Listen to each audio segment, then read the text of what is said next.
Like, their review system is fucking butchered, bro. I don't know if I can really trust IGN's scale when it comes to rating games, because they be all over the place, bro, honestly. But yeah, we got some new 4K images. Oh my god, that looks clean, bro. Jesus. Is that Mary Jane with a fucking strap? Bro, I swear to God, if Mary Jane is playable, bro, I am so sick of the Mary Jane missions, bro. If I see this in this fucking review, I might lose my shit, bro. I just might lose my shit. But we're gonna hop right into the review of Marvel Spider-Man 2, bro. I'm so excited for this game, bro. The 20th can't come fast enough. But we're gonna jump right into this video, man. So let's get into it.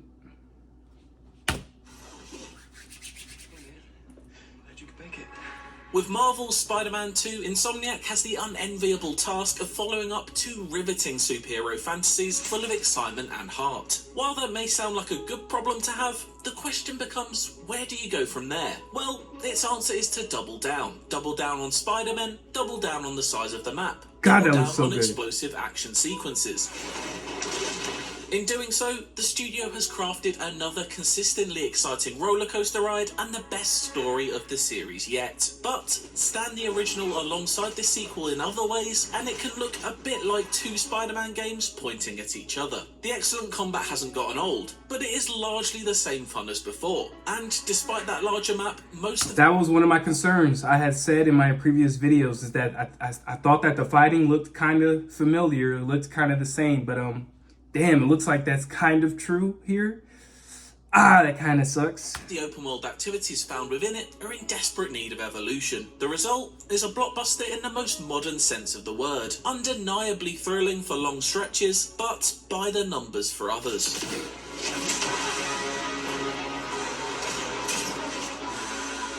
Despite a couple of new tricks up its sleeve, Spider-Man 2's combat is very familiar. It doesn't have that new suit smell anymore, but it still feels incredibly comfy to slip back into. The rhythm of precision dodges, the new perfect parries, so you're not only swerving and striking now, and acrobatic finishes are hugely satisfying, as is chasing high-hit combos to keep the fight as stylish as possible.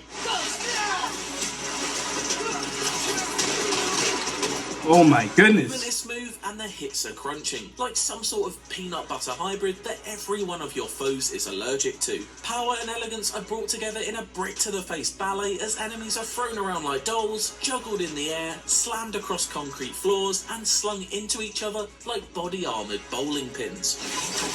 But, naturally, never killed. Every bone in their body may be broken and every organ punctured, but of course, they'll somehow live to commit crimes again. Overall, there's slightly less emphasis on stealth encounters this time around than in either Spider-Man or Miles Morales. As someone who found the stealth action of the previous games a little simplistic and routine, this new, louder approach is welcome. Naturally, there are story missions where Miles or Pete have to slink across ceilings and take out thugs who never look up, but Spider-Man 2 is much more eager for you to get into the action, with many abilities designed to let you group up enemies and then deal big damage to all of them at once, rather than spreading them out to pick them off one by one. But once Parker dons the symbiote suit already shown off in trailers, God! Yo, this suit looks so good, bruh. the gooey, angry powers that come with it make a big impact, adding more of a brawler nature to fights and giving Peter a set of tools to match Miles' satisfying electric abilities. One area the Insomniac has made improvements in is that Spider-Man 2 offers significantly more in the way of enemy variety, so you'll no longer be battering the same 5 balaclava bullies with baseball bats. Certain enemies are weak to different types of abilities, such as electric or symbiote attacks, which also adds an enjoyable extra wrinkle to fights. It's by no means revolutionary stuff, but a welcome added level of complexity that makes you consider which powers, or even which Spider-Man, are best for the job. That's not to say there aren't benefits to taking a sneaky route though. There are many perch takedown possibilities offered, and new toys to play with too, such as the web line, which allows you to create your own high wires over... This was one of my concerns about the web line during stealth. I just feel like it would make the stealth way too easy. Like, you can just literally go up above anybody and take them out. I don't know. Your enemies to prey on them from above. It's a fun tool that allows you to reshape the tightly designed arenas into a battlefield more in your favour, and in doing so, redecorate the room with web-wrapped people piñatas. On the topic of covert ops... No! No! No! There's a Mary Jane... I see they're still doing Mary Jane missions, bro. The playable MJ sequences from the original return, and while they are more involved this time around and serve the story well, they never add up to more than simple stealth missions or splashes of basic third-person shooting. She's certainly not sidelined, but it does feel like a little more could have been done to make her gameplay... What? She just taking out guards? A bit more exciting. Combat aside, our Spider-Men can now move around their friendly Bro, that neighborhoods looks so in more good. stylish ways than ever. The new web wings are undoubtedly Ooh. a standout. Like Batman before him, Spider-Man can now glide and soar with ease through the city. And web swinging is as gratifying as you remember, and still one of the best ways to get around any open world.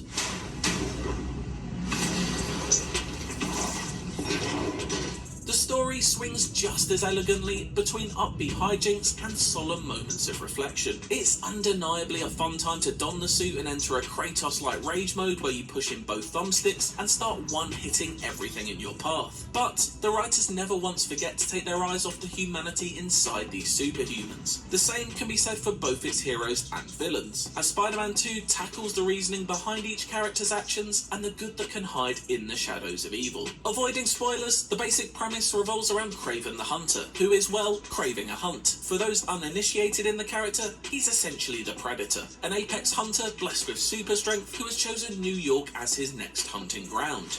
The great hunt begins.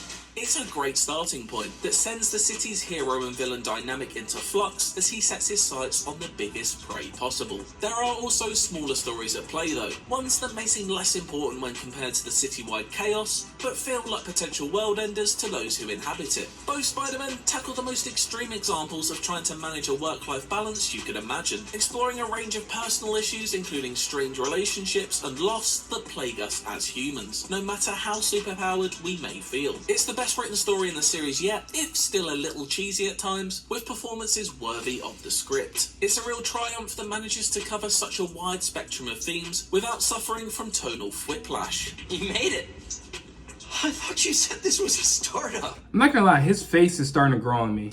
Primarily a Peter Parker story, Spider-Man 2 explores his relationship with MJ and the reintroduction of childhood best friend Harry Osborn into his life. It's always compelling to watch him contend with which pieces of the past to leave behind and what future self he wishes to be. No matter how hectic a scenario gets though, he always has a quippy one-liner ready to be expertly delivered by actor Yuri Lowenthal. I really should have stretched. Miles still gets his time in the spotlight however, and has some fantastic moments towards the end of the main campaign. Even if some of the more interesting explorations of his Puerto Rican African-American culture are reserved for side missions. Obviously, what you take from the story and its diverse cast of characters will be unique to you. On the surface, it's another thrilling superhero story packed full of surprises, cameos, and Easter eggs. But there are deeper meanings to be found here too. Mr. Morales, is it? Are you sure this isn't something you can handle yourself? I'm sure. Spider-Man 2, and to an extent all great Spider-Man stories, tackle themes of adolescence and puberty, a time of uncertainty for even the most normal of teenagers trying to control bodily fluids. I gotta get better at fluid management. We join Miles at this exact point in his life, with family ties straining, friendships facing new challenges, and life decisions of genuine importance being posed for the first time. Actor Najee Jeter displays all the range needed for the role, continuing to excel as a younger Spider-Man, maturing before our eyes. Maybe one of those scholarships has my name on it. For Peter, these themes manifest in a much more physical sense. He's in his early 20s, so has already navigated the difficult years that Miles finds himself in. But thanks to the symbiote suit, he's working his way through yet more bodily changes. This physical manifestation is also representative of mental health issues that have developed for each Spider-Man. Venom hangs over the main characters like a spectre of grief, drenching them in black as if in a state of mourning. The story does a great job at gently exploring these issues and how, when not healthily addressed, personal demons can eat at us and lead to people we care about being unintentionally caught in the crossfire of the anger and pain those feelings can produce. Of course, a hero is nothing without its villains, and Spider-Man's rogues gallery is almost unparalleled. Outside of the likes of Venom, Kraven and Lizard seen in the trailers, Insomniac has kept many more hidden up its sleeve. I won't even hint at any of these except to say that Spider-Man 2 opens with a bang, offering up a sense of scale not previously seen in the series. It's an adrenaline-fueled reintroduction that tests how well you remember the combat, as well as providing a few new tricks. Oh my It's god, also the start swing of looks so new good. Side story villain threads that are optional. And while those don't offer anything overly new in terms of gameplay, they do add valuable extra scraps of story. Speaking of boss battles, that's one area that Spider-Man 2 takes a noticeable step up. Damn. Ready for your annual physical? There are evolving brawls packed full of danger that put all of your skills to the test. Dodges and parries are key, as well as using environmental tools dotted around the arenas for your benefit. The latter third of the campaign essentially becomes a boss rush mode that will put the sturdiest of thumbs to the test. Not necessarily because it ever gets too difficult, but because of the sheer number of times you'll be hammering that square button. These later stages are where the majority of Spider-Man 2's thrills lay, however, as it really hits its stride late on and emphatically wraps up a tale with miles of emotional depth that never once threatens to peter out. Your dad used to give me that exact same look. Despite what loftier ambitions the roughly 18-hour story may have, this is still unapologetically an old-school approach to open-world game design, and nowhere is this displayed more clearly than in its optional quests. To their credit, the way you can highlight side objectives by pressing the right stick is a welcome upgrade over the icons on a map. This isn't a world that beckons exploration or discovery necessarily, but it is a step in the right direction toward creating greater immersion and mercifully less time spent looking at the map screen. That being said, I can't help but have hoped for a few more flashes of Gotham City to make their way into New York. Oh, they're putting out fires. The spontaneous shock of Man-Bat jumping at you out of nowhere went a long way to making Rocksteady's superhero open world feel more reactive than what we get here. When you consider the evolution of open world game design that the Arkham series took over the course of the trilogy, it's a bit disappointing to see Insomniac's series stuck in time when it comes to its side content and the way it presents itself to you. Standard open world filler activities are here aplenty, and that's one area where Spider-Man 2 hasn't moved with the times or shown much ambition at all. Collectibles, photo opportunities, and rather basic street crimes are still here, and despite having a few slightly more interesting quirks this time around, they only very occasionally excite. Granted, the additional enemy variety in play makes these activities take a little longer to get old than they did in the past, but this still isn't quite a strong enough twist to make prioritising photographing these jabronis over saving a house full of people from a raging fire not seem ridiculous. Whoa, guys, can we take this outside? There are exceptions to the rule, however. There are a couple of more involved questlines that are much more nourishing, almost to the point of being a series of mini main plot missions. My favourite was the Flame questline, which begins with simply helping out the fire brigade, but quickly spins a layered and mysterious web. It's full of twists, turns and surprises, like a great short comic book run that separates itself from the rest of Spider-Man 2's optional time trials and simple puzzle minigames. All of this contributes to fighting back against crime in each district of New York, a city now twice the size of what we've seen before. Oh my god, yo, that city looks so good. Each with its own set of objectives to complete before you can unlock fast travel to that part of the map. Not making fast travel readily available is smart, and truthfully, I barely used it anyway, as swinging and gliding around the city is so much more fun. Gliding is especially great for crossing long distances thanks to the numerous wind tunnels that carve their way through New York seamlessly. Oh my god, I can't wait. Streets, flanked by Art Deco architecture and modern mirror-like skyscrapers. Of course, if you're going to be catching a reflection in that glass so often, you'll want to look your best. Looking fresh. Thanks. You too. Fear not, there are dozens and dozens of suits to unlock, with myriad colourful skins to pick from on Tasm each 2? of them. From modern interpretations of classics to returning fan favourites, there are treats waiting for Spider-Man fans of all generations. Let's have some 2 in the corner? With Insomniac's track record, the music behind it all is stellar, with Miles and Peter's respective signature tunes playing depending on who you're controlling. A highlight, though, is the theme that follows in Kraven's footsteps, which bears more than a passing resemblance to Howard Shaw's Uruk-hai War March from the Lord of the Rings score.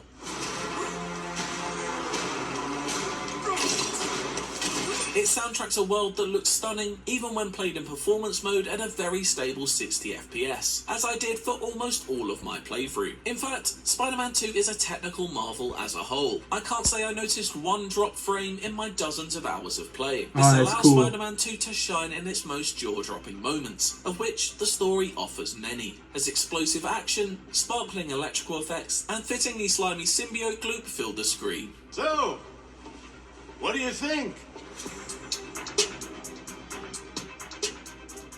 As a sequel in a spectacular series, Marvel's Spider-Man 2 is both blessed and cursed. Its story of two Spider-Men is a great time and a Spidey fan's dream to play through as comic book pages are brought to life, elegantly walking the tightrope between light humour and heavier themes. Meanwhile, Insomniac refines a successful formula of combat and web swinging without revolutionising either in major ways, making them comfy and familiar with just enough new tweaks and abilities to elevate them to fun new heights.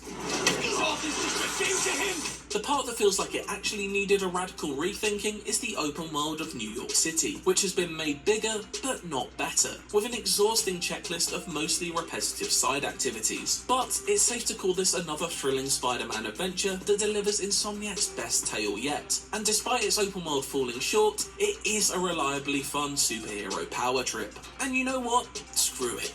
It really did make me feel like Spider-Man 2. For more open world game reviews, why not check out our review of Cyberpunk 20... I'm not sure how I feel about their review. I mean, the game looks it looks good as hell to me, bro. I honestly cannot wait to play this game, bro. But there were a couple of complaints that I had made in previous videos that I wish would happen in this game, and they pointed out, like the open world not feeling alive, Mary Jane missions, and a couple of other things. But I mean, I'm not gonna lie, like I am still on fucking cloud 9, and I am super excited for this game. So if you guys are excited for this game as well, and you enjoyed the video, make sure you hit the subscribe button and the like button, and tune in to my next video with DFO Milo. I'm out. Peace.